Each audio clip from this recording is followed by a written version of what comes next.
Hello, everyone, and welcome back to the Stoic Compass. I'm Jim Walker, your everyday guide trying to navigate this wild world with a little more patience. And I'm Eleanor Vance, here to inject some classical wisdom into your modern struggles. So glad you're with us, fellow travelers. Before we dive into today's truly thought-provoking discussion, a quick favor. If you're enjoying our show, please take a moment to hit that like button and subscribe to our channel. It really helps us bring more Stoic insights to you. Thanks. Yes, your support means the world, and it ensures you don't miss a single episode of the Stoic Compass. All right, today we're diving into a powerful article by Alison McCone from Modern Stoicism, titled The Inspiring Stoic. Alison takes us on a really personal and thought-provoking journey, exploring how Stoic philosophy intersects with psychology, our modern struggles, and that very human need for meaning and hope. Indeed, and she opens with a potent quote from Musonius Rufus, an often overlooked but incredibly insightful Stoic, reminding us that no one achieves good things without pain. It immediately sets a serious but vital tone. Oh, interesting. That's a strong start. Absolutely. And Alison describes her personal stance as running along a seesaw with psychology at one end and philosophy at the other. What an image. I gotta say, that's a compelling image for anyone trying to navigate life's challenges. Definitely. I feel that seesaw daily. Absolutely. It perfectly encapsulates the tension between understanding human behavior and seeking a framework for a good life.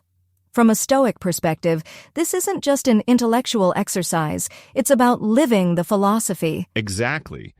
And she delves into the raw reality of suffering and death, calling it an unwelcome visitor that will inevitably come knocking. That's heavy, Ellie. It is, but this is precisely where Stoicism offers powerful tools. I'm listening. Practices like memento mori, remembering death, and negative visualization aren't about morbid fascination. Go on. Instead, they encourage us to confront these difficult truths with courage, to lessen the shock when they arrive. It's fascinating. I get the intellectual side, but as Alison admits, as a parent and a sensitive soul, it's not always easy. Of course. I mean, my instinct is to avoid thinking about those things. Naturally. Not lean into them. True, good point.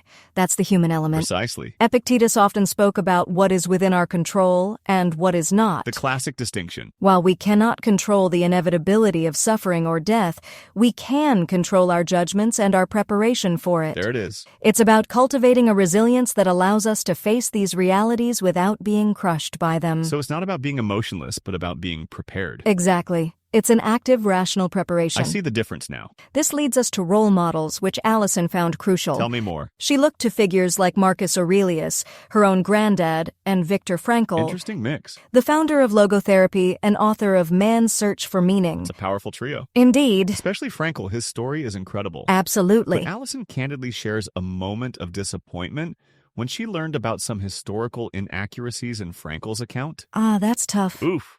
That's gotta sting when you look up to someone. It does.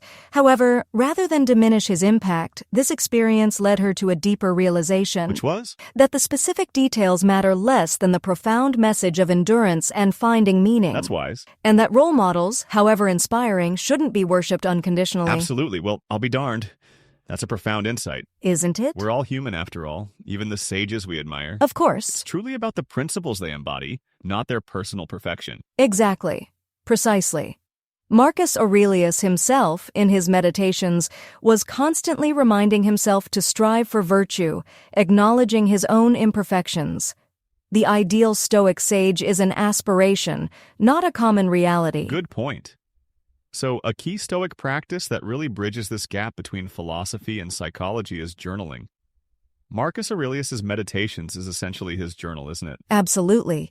And modern Stoic thinkers like Massimo Pigliucci and Donald Robertson continue to emphasize its immense value. As Alison explains, writing helps us distance ourselves from anxious thoughts, creating a crucial space for freedom between the mind and body. Oh, fascinating. Exactly. That space is important. Very much so. So it's not just writing down thoughts, but actively creating a mental distance. Exactly. The ancients might have called it the soul. Frankl called it the noetic dimension, a unique part of us that experiences emotions, love, and creativity. Intriguing. This space, for the Stoics, is where our prohairesis, our faculty of choice and judgment, truly resides. The core of it all. It's invaluable, unquantifiable, and safe. Absolutely, that's powerful. It really is. It's like finding a quiet room in a noisy house. Perfect analogy. A place where you can actually choose your response rather than just react. Exactly. I could use more of that in my life, especially when I'm stuck in, well, not traffic, but, frustrating situations. I get it. We all need that. Indeed. This brings Allison to a fascinating point of tension, the concept of hope. Now, this is interesting. Stoics famously embraced amor fati, a love of fate, suggesting that if you're truly happy with anything life throws at you, hope becomes surplus to requirements. Elaborate on that. The Stoic sage in this view doesn't need it. Wow. Surplus to requirements. That's a pretty strong statement. It is indeed. Allison grapples with this, confessing, life can be pretty grim without hope. Understandably so. I'm with her there. I think most people would agree. Absolutely. She wonders if modern Stoics might be open to letting hope in, perhaps as an intention for others, even if not for oneself. She observes that hope feels like an innate part of being human, especially when we consider how children view the world with magic. That's a good point. I mean, my patience is still a work in progress, but even I feel a glimmer of hope when I'm trying to be better. Is there a way to reconcile amor fati with a healthy sense of hope? From a Stoic perspective, true hope isn't about wishing for things to be different than they are. Go on. It's more about having a rational expectation that we can fulfill our duty, regardless of external outcomes. That's a different angle. Seneca, in his letters, often speaks of aligning our will with nature. Classic Seneca. Perhaps hope can be reframed as hoping to act virtuously, no matter the circumstances. So it's not hope for a specific outcome, but hope for my own good character. That changes things. Exactly. It's an inner hope, rooted in our prohairesis. And speaking of character, Allison also touches on the manliness or andrea associated with ancient Stoic courage, a term that might feel restrictive today. Yeah, manliness sounds a bit outdated, doesn't it?